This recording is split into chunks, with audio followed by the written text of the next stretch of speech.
pleasure to meet y'all at last, and welcome back to some more films I should have talked about years ago. But now let's go ahead and get ourselves another big thing that came out in more recent years. Something that came out April 2019. And yes, for the record, it's another reboot. Reboots, of course, are one big controversy in recent years. And I can't say that I'm surprised at that. Seeing a lot of people talk crap about them is one thing. But when they talk about Hellboy 2019, they're really asking for a lot of conflict from us hardcore fans of these things. And I really gotta say, for a fantasy action film like this, I really don't see any reason to put out hate on this thing. It might just be the worst film ever released in 2019. But for what reason? That it flopped at the box office? Yeah, I mean, that would kind of make sense. It did lose nearly $10 million in the box office, and Lionsgate Pictures did technically have to do a lot of drastic changes just so they can at least ensure that they didn't suffer from too big of a loss at that time. Or maybe it's because of some things that had pretty much taken place. A lot of liberties that had essentially happened in comparison to the original. And not to mention the casting choices. But I will say that there are a lot of good things about these changes in comparison to what the original showed. The original did star the likes of actors such as Ron Perlman back in 2004. And then with the sequel in 2008. And then, of course, in 2019, we got ourselves a reboot with David Harbour, whom you probably remember best as Hopper from Stranger Things, playing the character Hellboy. And then you have other actors, including Ian McShane, Daniel Day Kim, and then, of course, we really got to remember others like Stephen Graham and Mark Stanley, pretty much. But all in all, how can I not like this film? How can anybody not like this film? I guess it just goes to show that so many people out there are willing to hate on these things for no reason at all. No good reason. This is in fact part of the problem that still stems to this very day, where a lot of people happen to create drama for no good reason whatsoever, other than internet clout. We certainly will never forget the fact that there have been lots of these things that have taken place. Well, anyways, let's just talk a bit about the film itself. Hellboy is basically just like what you'd expect from the original. The origin of a demon, whom had apparently been created by the Nazis back in World War II as a way of destruction on Earth. But instead, a cavalry comes by. And then the demon is basically brought home with them as a means of some child that they had orphaned, pretty much. Then the child eventually grows and turns into a large demon with horns that are basically just sliced right off. But it's all for a good reason, though. And that's actually because what we learn in this film in comparison to the original, we basically see this demon apparently does, in fact, have the power to cause extreme amounts of destruction on Earth. Under the real name, Onung Un Rama. Now, that was a bit hard to pronounce, so I can't necessarily be sure about that from the ground up, but anyways.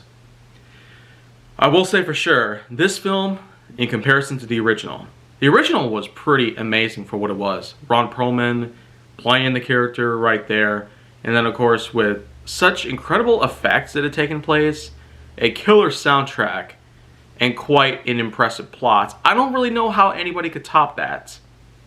When it comes to the reboot though, well, I guess it's a huge upgrade, simply because there are better effects that had taken place, and because of a lot of bigger things that you could never have back in the day.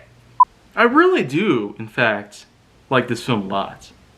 From the scene where Harbour is basically fighting three giants set to Muse, I mean, how could you go wrong with a scene like that? And this was all while the character was badly injured after getting stabbed in the chest. So, all in all, I mean, You also got to take a look at the ending, where Daniel Day Kim's character basically turns into a monstrous jaguar of some sorts, who ends up fighting against a giant hog, who's voiced by Stephen Graham. So, again, you really got to take into consideration the many, many merits that help the reboot set itself apart from the original. Somehow, things can certainly be better. Way better. I guess if there are a couple of reasons, though, why this film might not have been as successful as it should have been, would be one, not many people were actually into the differences that took place between this one and the original, because, again, liberties are common when it comes to creating a remake of a certain film. And when you remake something, anything could potentially happen. And I've talked a lot about how bad it could potentially be. Like Ghostbusters Answer the Call. That was probably the worst I've ever seen in my life. But in this particular case, the differences seem to work. They appeal to me. Why can't they appeal to anybody else? Probably the biggest, most important consideration, though, the main reason why this film did not do so well, was because it was released exactly 2 weeks before Avengers Endgame would eventually hit the fan and completely dispel any and all current releases that had already come out, because everybody was basically going for Avengers Endgame, Avengers Endgame, Avengers Endgame. Can I get a ticket for Avengers Endgame? Can I get a large popcorn and a large cola because I'm going to watch Avengers Endgame? Can I go outside of work because I want to watch Avengers Endgame for today? That right there was what caught everybody's attention. Somehow, some way. It apparently dragged everybody into the theater just so they could watch it and pretty much just give their money away. So,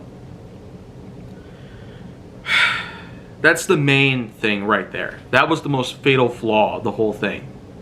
Hellboy 2019 got released on April 12, 2019, 2 weeks before Avengers Endgame, and then when that happened, probably everybody forgot about it, that it was still in theaters.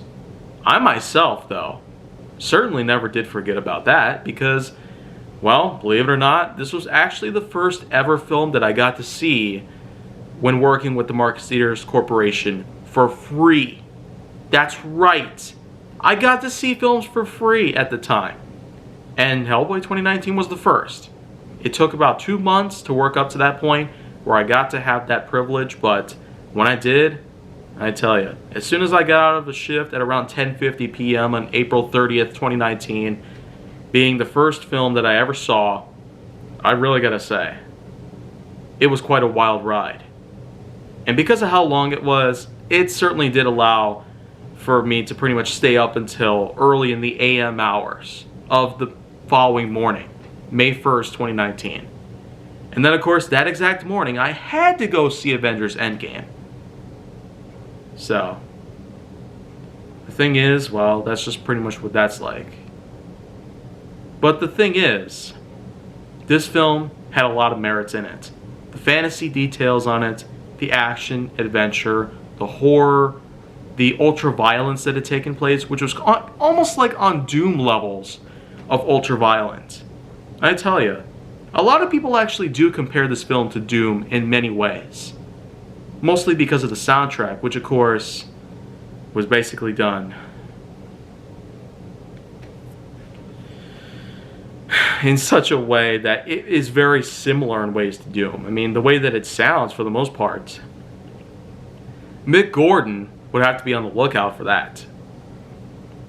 But the bottom line is, aside from many things out there, the cast, the soundtrack, the plot, all things considered, I still do have quite a good relationship with this film.